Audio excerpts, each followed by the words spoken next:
Ito ang balita ngayon. Trending at muling pinag-uusapan ngayon sa mundo ng social media. Ang di umanay balitang Senator Risa Hontiveros nadagdagan ng problema matapos samunin na ibalik na rin ang perang nalustay niya di umano sa PhilHealth na kung saan ay pinamigay niya ang 1.761 billion pesos bilang bonus ng mga officers at employees ng nasabing ahensya. Pero bago natin ipagpatuloy ang balita, kung ikaw ay bago pa lamang sa aming channel, ay huwag kalimutang mag-like at mag-subscribe at i-click ang notification bell para palagi kang updated sa channel na ito. Tila sunod-sunod na nga ang paniningil ng mga tao kay Senator Risa Hontiveros matapos lumabas ang order ng Korte Suprema na ibalik nila ang perang nagkakahalaga ng 83 million pesos na ginawa nilang pangregalo di umano sa mga empleyado nito. At ngayon, naungkat na rin ang 1.761 billion pesos na di umano'y ginawang pang-bonus noon ng nasabing senadora sa kanyang mga kasamahang officer at mga empleyado nila. At ayon pa nga sa balita ng ManilaStandard.net, Hontiveros dared to return 1.76 billion in PhilHealth bonuses. The National Association of Lawyers for Justice and Peace on Tuesday challenged senatorial vet Risa Hontiveros to prove that she is worthy of the people's trust by spearheading the return of the 1.761 billion in unauthorized bonuses granted to officers and employees of PhilHealth in 2013 during her term. There, as a board member, NALGP founding chairman Jesus Santos pointed out that public office is a public trust, quoted, since PhilHealth funds are people's money. Ms. Hontiveros should show us that we can trust her with our welfare by leading efforts to get back the illegal bonuses. If she will not do anything about it, there's no reason to be confident that she will indeed serve the people should she win. End quote. Santos said PhilHealth funds are exclusively for the medical needs of its members and not for the personal interest of a few. Quoted, one can only imagine the volume of medicines and medical needs or the extent of medical care in the number of beneficiaries which could have been bought and provided for the sick by the 1.761 billion unauthorized bonuses. Ms. Hontiveros owns the people a lot of explanation, end quote. Matapos ang balitang ito ay hindi naman mapigilan ng mga netizen na magbigay ng kanilang komento at hinaing sa mundo ng social media. And the netizen posted, ayan, salamat po. At unti-unti nang nakikita ang mga kapalpakan na katulad ni Risa. Tama lang po na parusahan ng mga katulad niya. Ikulong sila, alang-alang man lang sa mga nagsasakripisyong mamamayan para lang magkapondo ang PhilHealth. Wala silang awa, kaya di rin dapat nakawaan ang mga katulad niya. Tama po yan, panagutin ang dapat managot. Kawawa ang taong naguhulog sa PhilHealth. Nasaan po yung maingay na kalsada? Bakit di kayo magingay at panagutin ang dapat managot? Kawawa kami. Kami ang naghirap na magkaroon ng pera ang PhilHealth tapos sila lang ang nagpapasarap. Kailangan namin ng hustisya sa mga katulad naming mahirap. Dapat parusahan sila. Kasi kaming OFW naghihirap maghulog tapos ganun lang ang gagawin nila. Nakawi ng pinaghirapan namin. Hustisya ang sigaw naming mahirap. Members ng PhilHealth, katarungan ang kailangan namin. Huwag nang maraming sapsat, parusahan na ang may sala. Pag mahirap ang magnanakaw, kulong agad. Pero pag may katungkulan sa gobyerno, maraming proseso, nakakasawa na. Kaya nga ako tumigil na sa pagbabayad sa PhilHealth. Walang kwenta, di maasahan. Mahigit 10 taon akong nagbayad dyan. Okay na ako dyan. Bigay ko na lang sa mga buaya na itim ang ulo. Go, go, go. Dapat lang maghigpit na ang gobyerno sa mga tiwaling kawani ng pamahalaan. Tagal nang pinagsasamantalahan ng mga swapang ganid sa pera o pondo ng bayan. Samantalang marami ang nagnanais ng tulong mula sa gobyerno. Ikulong na at huwag nang patagalin para makita ng mahihirap kung bakit sila mahihirap. End quote. Ang tibay ni Risa Hontiveros ha. Handang-handa. Parang may budget na. Grabe oh. May pa-billboard na. Sabi niya dito, atin ko. suportahan ang mga mangingisda sa West Philippine Sea. Senator Risa Hontiveros. Ito pa sa ilalim mo. Ang laki-laki ng mukha. Ano yan? Paghahanda na ba yan? Yan na ba yon?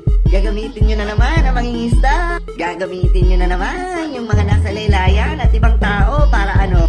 Para sa ambisyon nyo, di ba? Ang tagal-tagal pa ng 2028. My God, Risa, ang mahal-mahal magpa-billboard, ha? May budget, ha?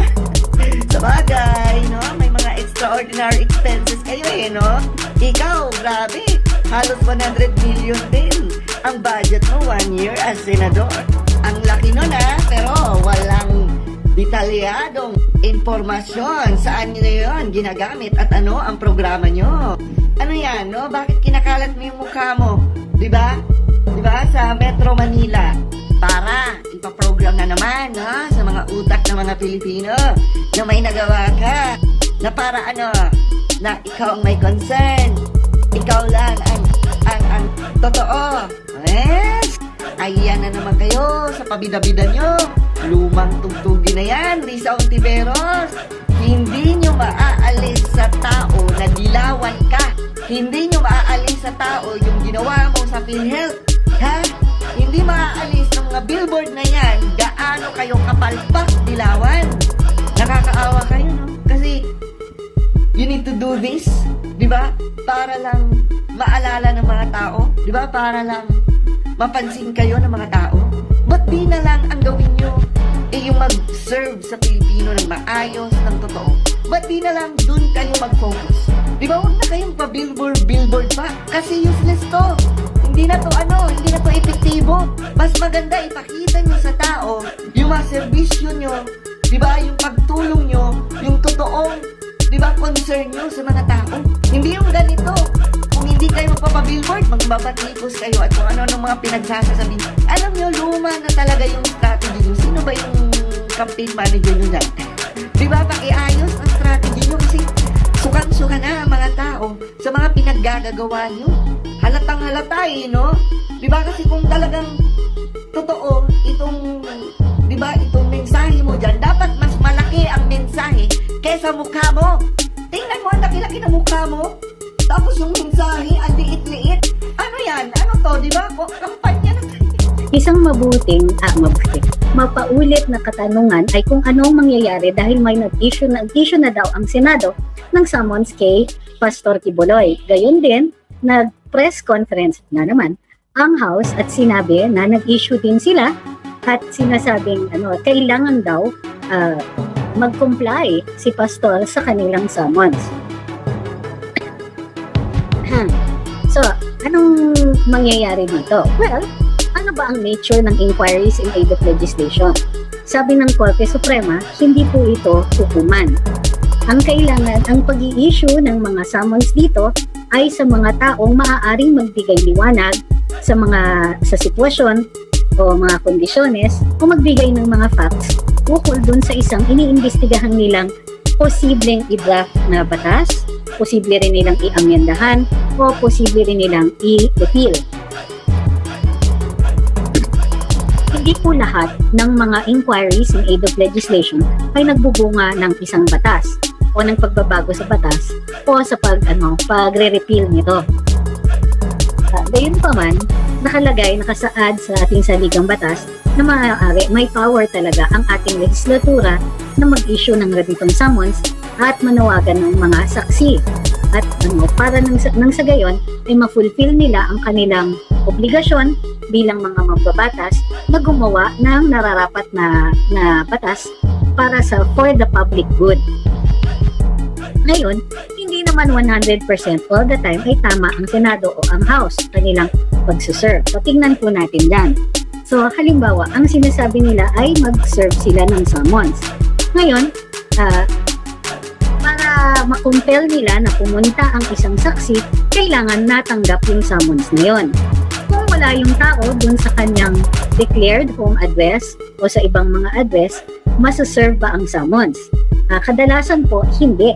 Kasi kung wala naman doon at pero may nag-receive, ang katanungan dito ay natanggap ba ng taong yon yung kanyang summons?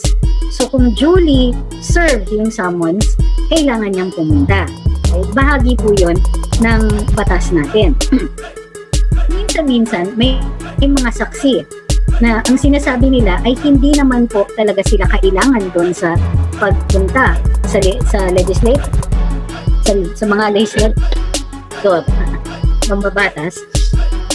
Kung kaya't sinasabi nila, hindi po necessary. At minsan, ang sinasabi nila ay hindi makatarungan ang pagsasamon sa kanila. Ito ay isang issue na kailangan isettle either ng Senado o ng Kongreso or both. Kung necessary nga ba ang kanilang pagpatawag dito sa kanilang saksi.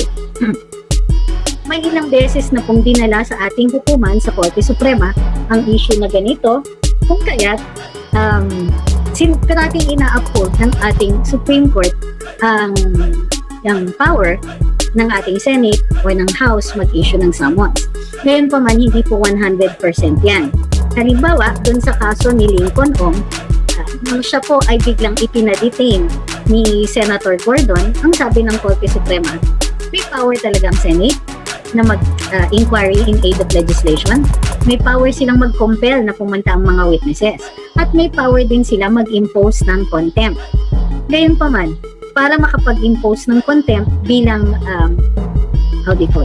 bilang compulsory measure, kailangan kung i-detain niyo yung tao, mayroong due process. Uy, nasa due process na naman tayo.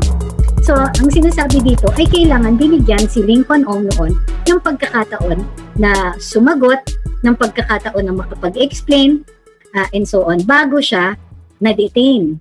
Kasi, ini-impose nga yung detention niya bilang isang penalty. Now, general rule din, kapag penalty ang ini-impose na contempt, usually dadaan yan sa hukuman. In this case, however, dun sa kaso ni Lincoln Ong, sabi ng Korte Suprema, hindi necessary. Pero ang kinailangan ipatunayan ng Senado o gawin ng Senado under the aegis at the time, under the of Senator Gordon sa kanyang committee, ay dapat in-afford o binigyan si Lincoln Ong ng due process. Ano pa ang mga restrictions ng legislators dito? Sa pagsama ng mga government officials, kapag nasa cabinet level, maaaring pigilan sila ng presidente. At pwedeng sabihin ng presidente, huwag kayo pumunta. In which case, subservient po ang legislators doon sa order ng presidente. Kasi ang sinasabi ng hukuman, kailangan i-separate yung mga yan. Dahil ang mga cabinet secretaries o cabinet level ay nandun bilang alter egos ng presidente, hindi po dapat isinusummon sila. So it will be up to the president. But less than that, within certain ranks,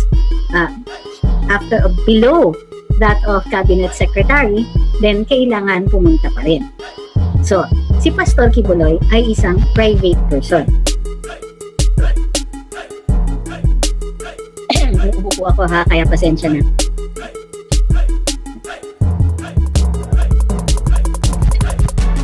Yun yung mga ilang mga restrictions sa power ng legislators natin to issue their summons at saka mag-find in contempt.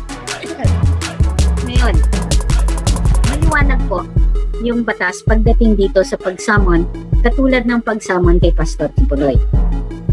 Okay? Gayon pa man, ang sinasabi ni Pastor is, ito ay pinaparaan lang ng Senado o ng Kongreso yung pag-summon sa kanya.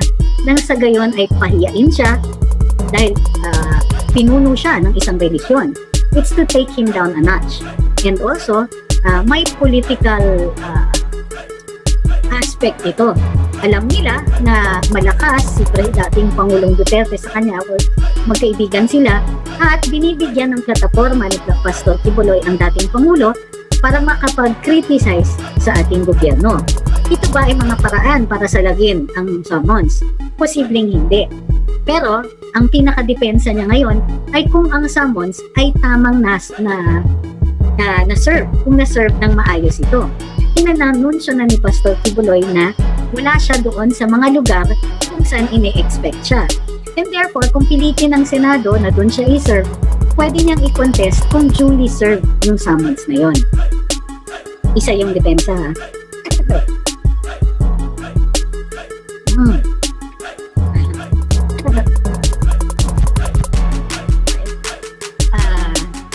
Sabi ni Ma'am Cheryl, tahimik din ata ang ibang religious group sa panggigipit kay Pastor Kibuloy.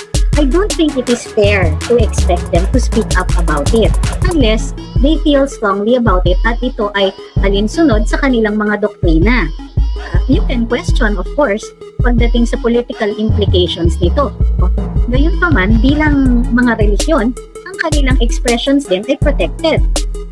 So kung sa kanilang religion ay hindi naaayon ang pag-announce ng ganun o pagbibigay ng statement tungkol dito, then I think it's unfair. Religion sila hindi sila, may mga religions na talagang ayaw nilang makilahok sa diskurusong pangpubliko pagdating sa larangan ng politika.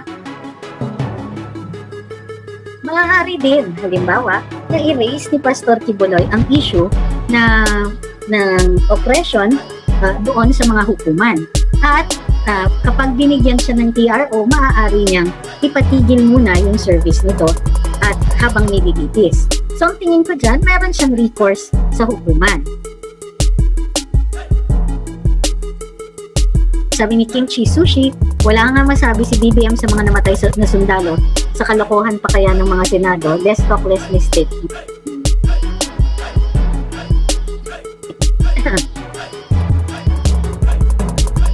Maaari rin gamitin ni Pastor ang depensa na ito ay isang paraan para ma-oppress siya. Gayunpaman, hindi ko ginagaranti na ito ay malakas na depensa. Gayunpaman, may tiwala ako sa kanyang mga abogado na may magagawan, mahahanapan nila ng paraan at mga depensa ang ating butihing pastor. Gayunpaman, may mga by the way para dun sa mga nagsasabing alinsunod dapat siya sa batas. Hindi po criminal case ito, although may character of criminality ang contempt kung kaya't pwedeng mag-detain.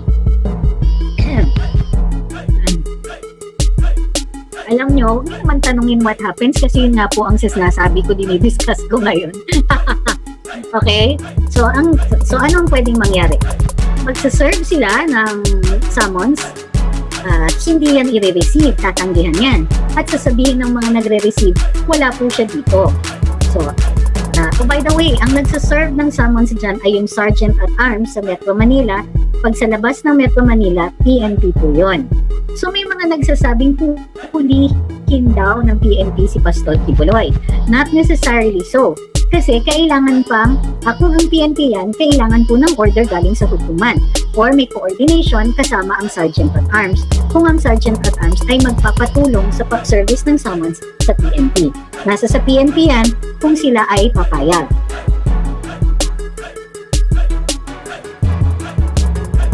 Okay?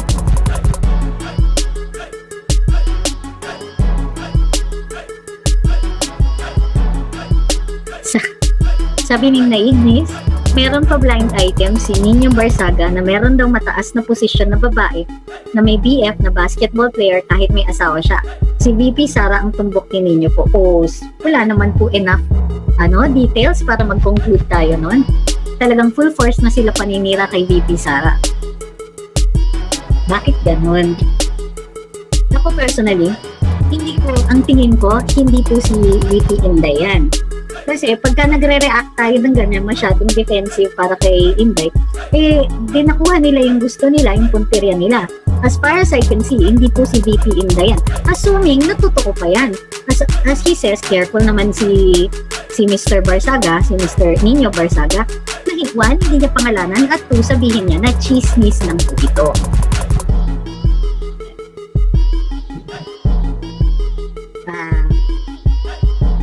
Sabi ni Scorpion Mix, nagpapabango ang committee ng Senate hearing against the SMNI.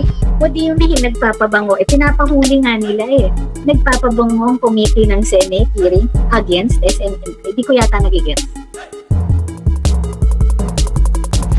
Okay? Sabi ni Shine, do you have the sense na creeping martial law na nangyayari ngayon? I'm a martial law baby and I'm having a sense of deja vu. Well, yes, ganito, not so much a sense of creeping martial law, but a growing feeling, a growing experience of oppression. ino-oppress primarily ang karapatan, kalayaan natin magsalita at magpahayag. So, of course, nakita natin yung panggigipit sa SMNI, sa mga hosts nito, sa mga programa nila. Halimbawa, baka ano naman, ang iba po, ang Kongreso. Ang Kongreso, ang power nila dun sa prangkisa. Pero, mantakin mo magbigay ng manifestation sa NTC at sa MPRCB na ganito ang ginagawa nitong mga to. Hindi pa daw nila iimbestigahan o paparusahan. Ano ibig sabihin nun? Ito ba ay reklamo ng Kongreso? Kung ito ay reklamo, dumaan sila sa proseso. Imbis na yun ang mangyari, ang turing yata ng MPRCB at ng NTC dun sa manifestation ng Kongreso ay parang order. Sunod kagad, lalong-lalo na ang NTC. Ay nako, di walang hearing doon sa kanilang, ano ba yun? Preventive suspension. Nakakaloka. Tingin ko dapat, alam ko na kini-question ng SMNI yan sa hukuman ngayon.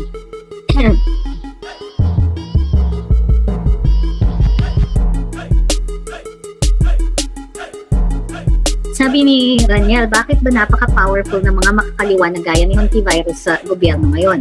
Ako ang tingin ko, well, yung nasa Kongreso maliwanag yon. Kasi, well, good sila with the House Speaker.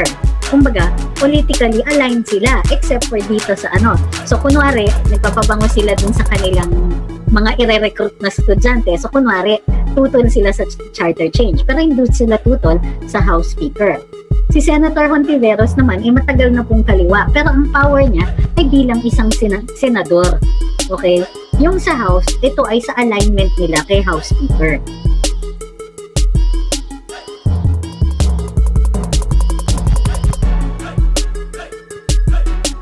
No.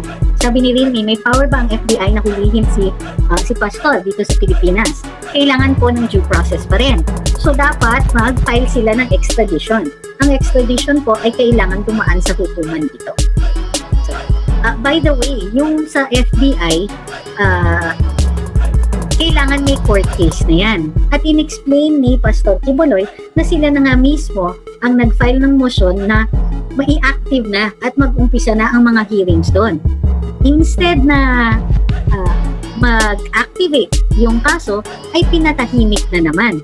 At nilalabas yung summons na yan, yung subpoena na yan, whenever it is suspiciously politically relevant to do so. Diba? Parang, what a coincidence. Ang administrasyon, mainit kay dating Pangulong Duterte. Tapos biglang, buhay na naman ang kaso ni Pastor Quiboloy.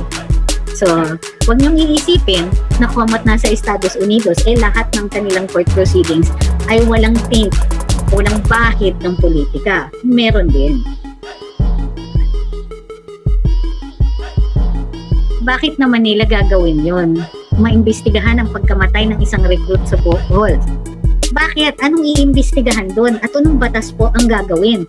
Ayaw na natin na pinakikialaman ng mga legislators natin ang mga criminal cases. So, bakit iimbestigahan? Ano po ang kontrobersya na magbubunga ng batas? Ayaw nga natin na inaabuso ng mga legislators natin yung mga proseso nila tapos maninawagan tayo ng ganyan. Sabi ni Ma'am Joan, si Teves nga hindi nila ma-extradite. If his passport is cancelled, how come he is out? Hindi ba kay Andres Bautista ganun din? Cancelled yung passport, hindi rin pinauwi. Nasa sa gobyerno yan. Ayaw nila talagang pauwiin. Kayo naman.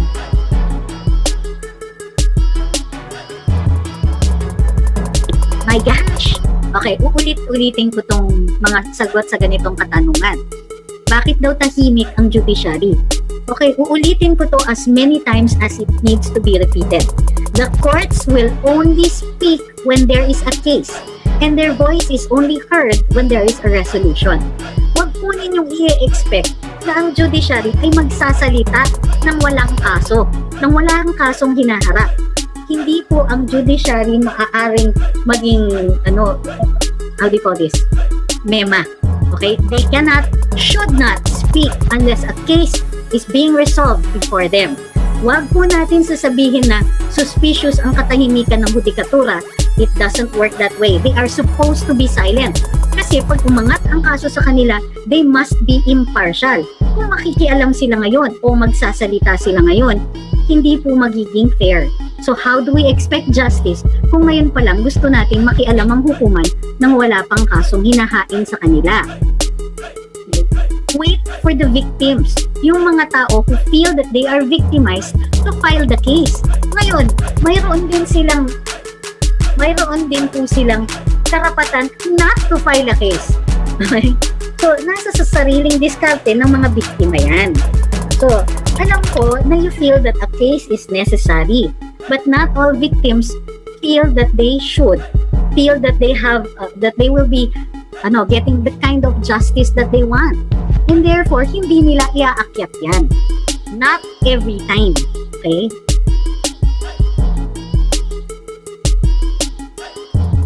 Sabi ni Ma'am Maria, narinig ko sa kabila, kaya daw pending dahil hindi siya nag-surrender sa US. Hindi po. Nag-file nga po sila ng motion at sinabing uuwi on his own accord si Pastor Quiboloy kapag reactivated na ang kaso. That way, mabilis po. Kasi ang gagawin nila is, ang posibleng mangyari niyan is, kung hindi pa active yung hukuman o hindi pa dinidinig yung ng hukuman at magpapa-aresto siya, baka patagalin po bago mag-schedule ng court hearings. So yun po ang nila, ang diskarte nila.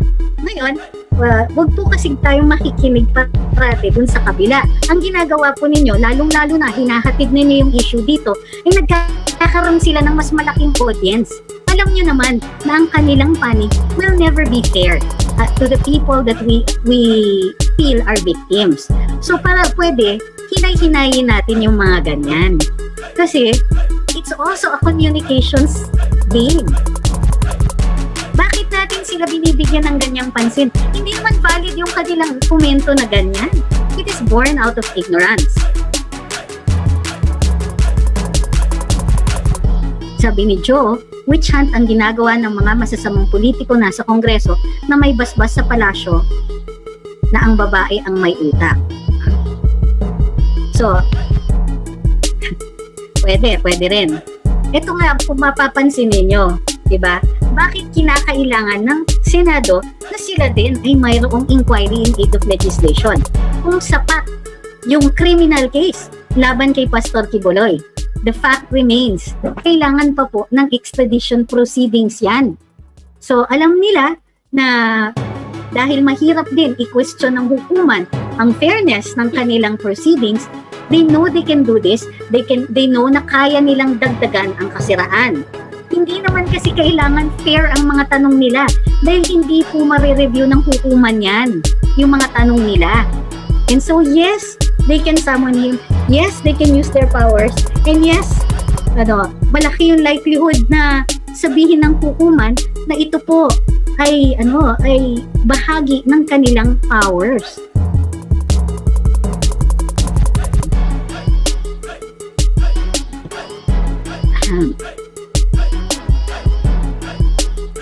Sabi ni Doysters, the courts can never express their thoughts lest they be accused of being biased should the case reach their desks. Yes. Sabi ni Ma'am Joan, ano kayang in aid of legislation sa kaso ni Pastor? Meron naman tayong revised penal code and BAUSI. Actually, hindi lang po kasi yon. Ang sinasabi nila is labor and mga SA cases daw. Ay, ewan. May extraterritoriality aspect din po kasi. Pero ako, hindi na ako nagtataka. Sure ako na whether meron talaga or not, meron silang isusumite kung sakaling mag-question ng hukuman na meron silang nire-revisa na batas.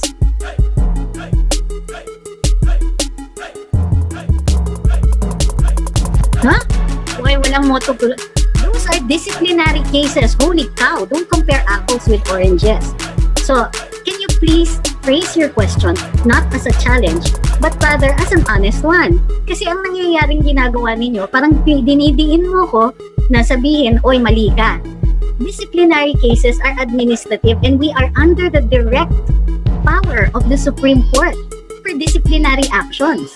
So, no, ordinary persons are not under the disciplinary aegis of the Supreme Court. Only lawyers, only judges. So these are not the same things. Pastor Quiboloy is not under the aegis of the Supreme Court. He is not subject to their disciplinary measures.